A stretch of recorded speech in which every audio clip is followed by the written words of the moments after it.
my foolish heart.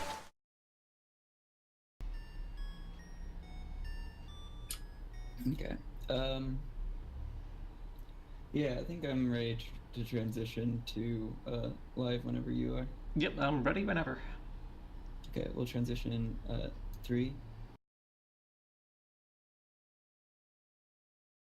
2, 1.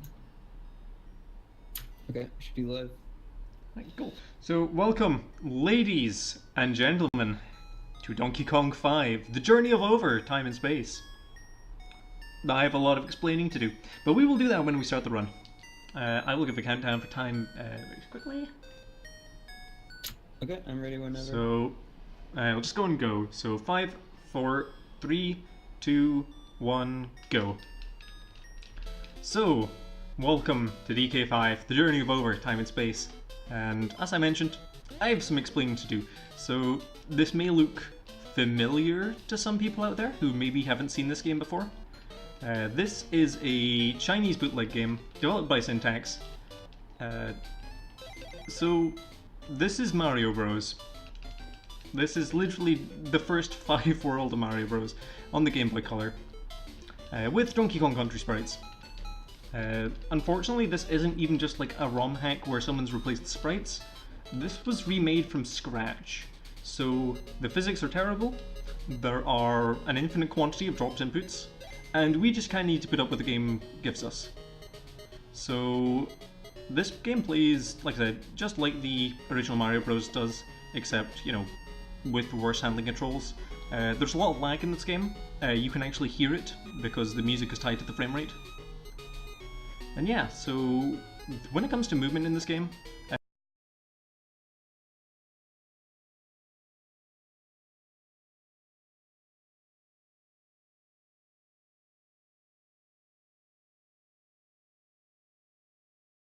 accelerated donkey hovering, I'll explain a bit more when we actually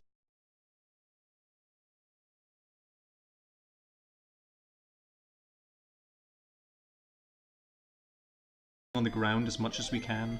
And I actually do want to take damage here. I'll explain why shortly. Okay, never mind. So, I thought I might be able to make the jump. I guess not. So, we do actually want to be playing as Red Donkey Kong. So, with the Blue Donkey Kong, we have the advantage of being able to shoot the token, but with Red Donkey Kong, we can, because we don't have anything mapped to the B button, we can use accelerated donkey hovering, which is a technique where we mash the run button in the air to kind of get like a 45-degree angle, which allows us to make some jumps that we wouldn't otherwise be able to make, like this jump. Which, yeah, we didn't make that last time, unfortunately.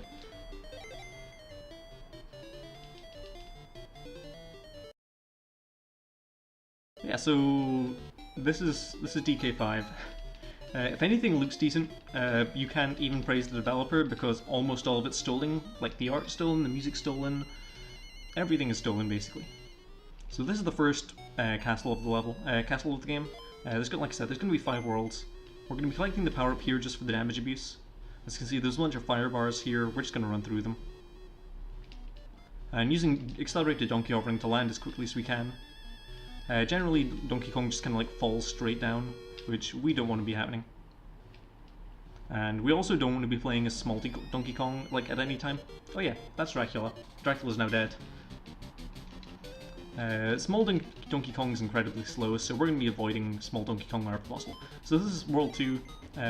We picked up a power up here, and we're going to try and maintain this for the rest of the level, and throughout the next 2 levels as well.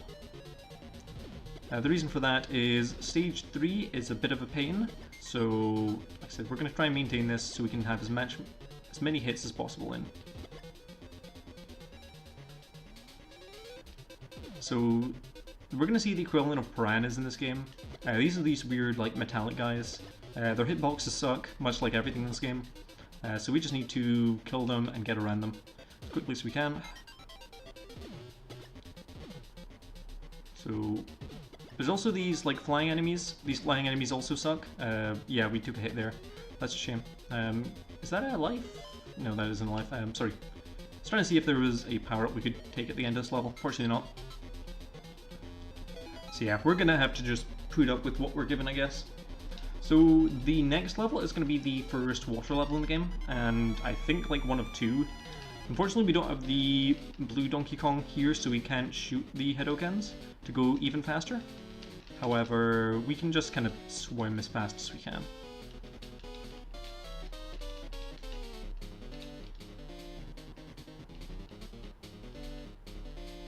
So yeah, there's not much to do in these levels. It's mostly just staying at the top of the screen mashing. When we do have the power up, we can like get past some enemies,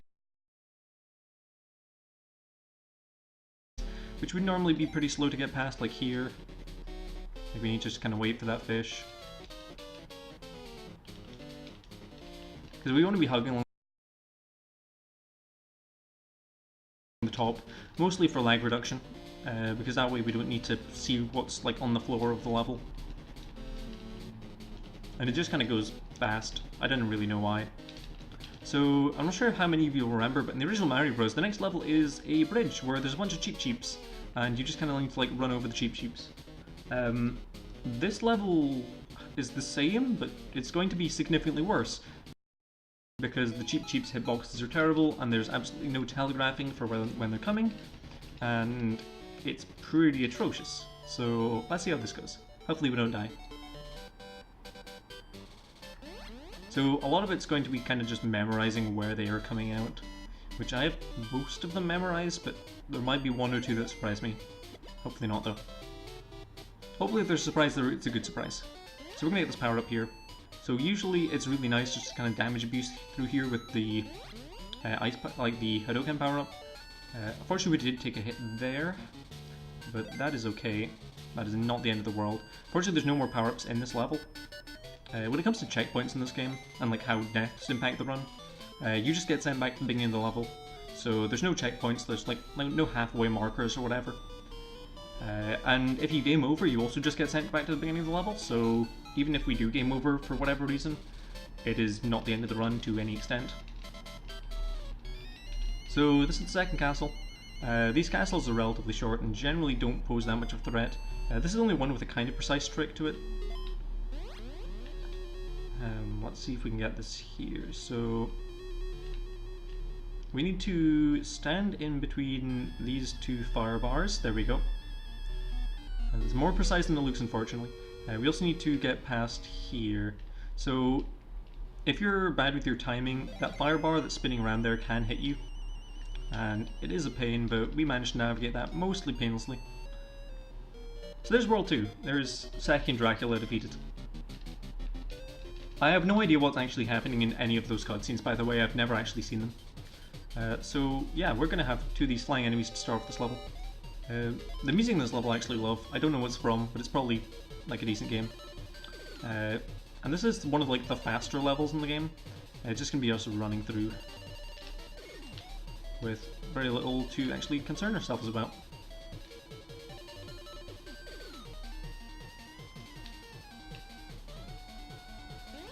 Oh, there was a hammer bro somewhere apparently. I didn't even know there were hammer bros in this level. Oh, that's a pit. It's like, ah, hey, I'll jump down because that's a blind jump, and I'm like, I think there's a pit to the right. And there was a pit to the right, just not as far to the right as I thought it was. Oh dear, there's an enemy. So as I mentioned, deaths can be a bit costly in this game, but they're never run-ending, which is quite nice. We're going to collect this one up just to kind of negate that.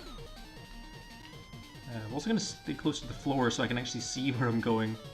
The camera in this game is uncooperative at best. As you can see there's an instance of the game just slowing down to a halt when there's just too much going on for it to handle. There's a power up here we're going to nab. Oh, never mind. So yeah, this game, as I mentioned, there's a lot of dropped inputs going on. So sometimes, even if I do everything correctly, the game sometimes will just say no, and you just kind of need to put up with it. A lot of bootleg games are like that, where it's just kind of, you deal with the hand you're dealt. Which is a little unfortunate, but oh well. Hopefully that's only going to be the last death in this level. This level usually doesn't prove too much of an issue, but I mean, hey, we're getting the dropped inputs out of the way now, so you know we won't have any dropped inputs later on. That's how this works, right?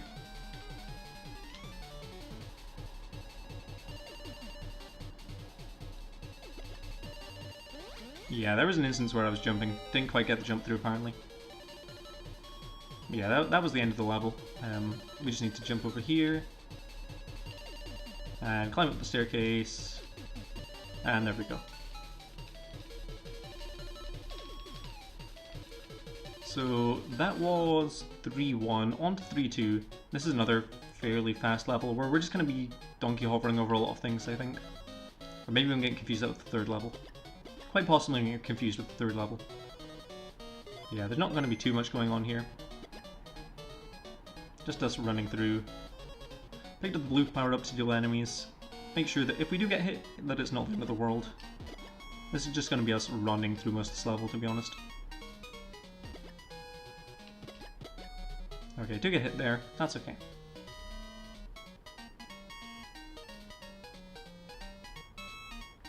So yeah, that's that level. That level's nice and short, nice and easy as well. So next up will be World 3-3. So this is the level I was thinking the last level was. So we're going to be doing a lot of donkey hovering here. So we're catching this, and then hovering over it.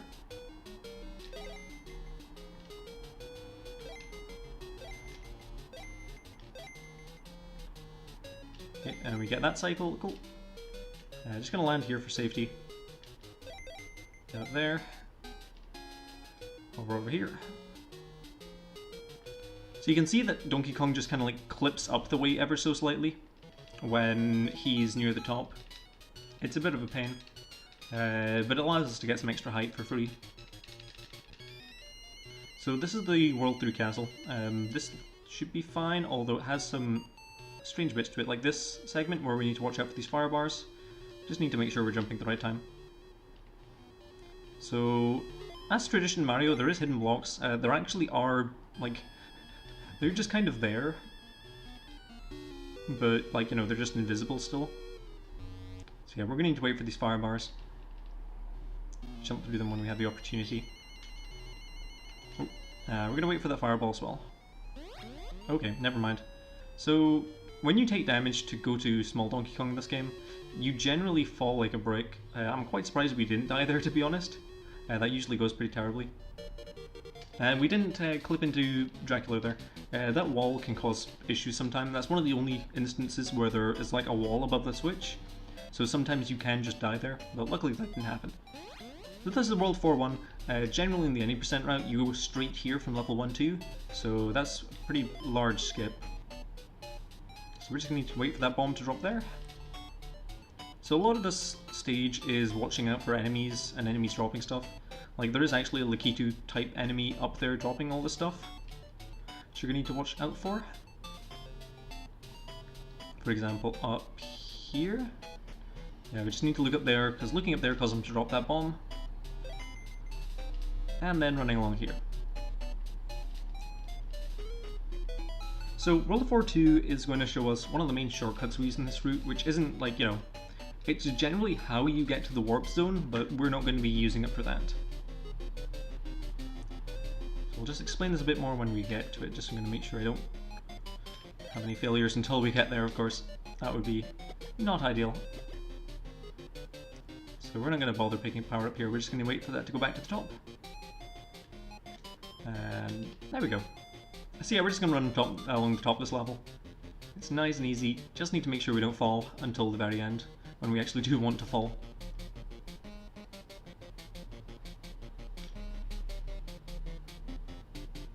Which is here. And just donkey hovering there, just to make sure we don't fall down the pit. And there we go, there's World 4-2. Just 6 more levels to go.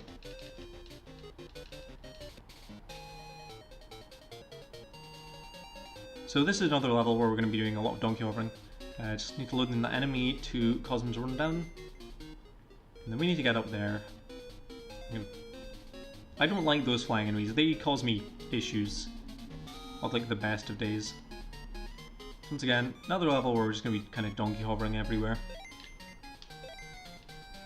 See a lot of lag going on, and we're just trying to deal with that as best we can. Make the best of our situation that we have. Ooh, almost. Okay, we just made that. Fantastic. So yeah, that level's nice and short and sweet. There's not too much to worry about aside from those few enemies at the beginning.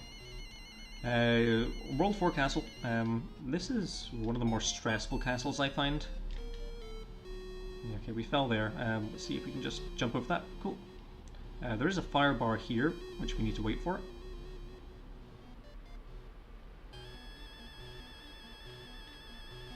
So we need to go, just like the original Mario, along there, along there. There's a fire bar here we need to wait for. And then we can just run straight to the end.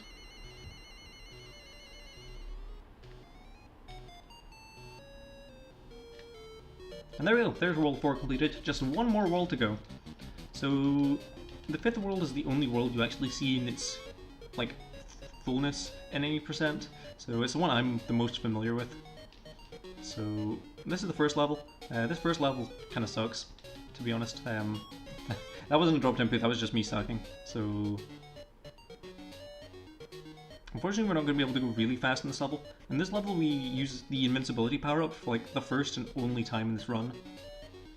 And you can go really fast when you're playing as Red Donkey Kong or Blue Donkey Kong in this level.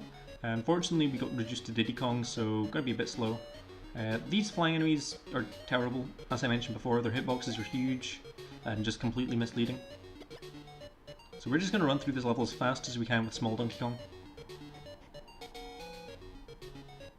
As you can see, you know, we're moving a lot slower than we were with the bigger ones. And there's no power-ups, unfortunately, to bring us back to regular size.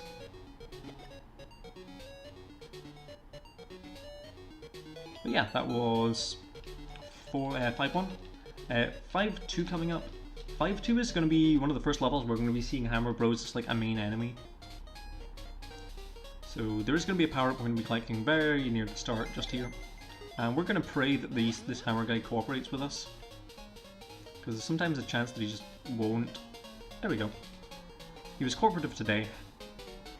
Yeah, sometimes he just doesn't throw hammers, sometimes he does, sometimes he jumps forward, sometimes he stays still. It's weird what that guy does. I haven't found a consistency to it.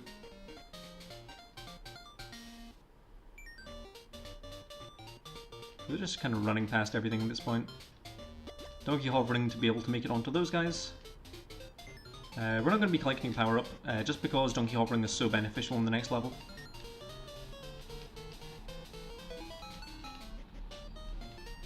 So we're coming to stage 5-3.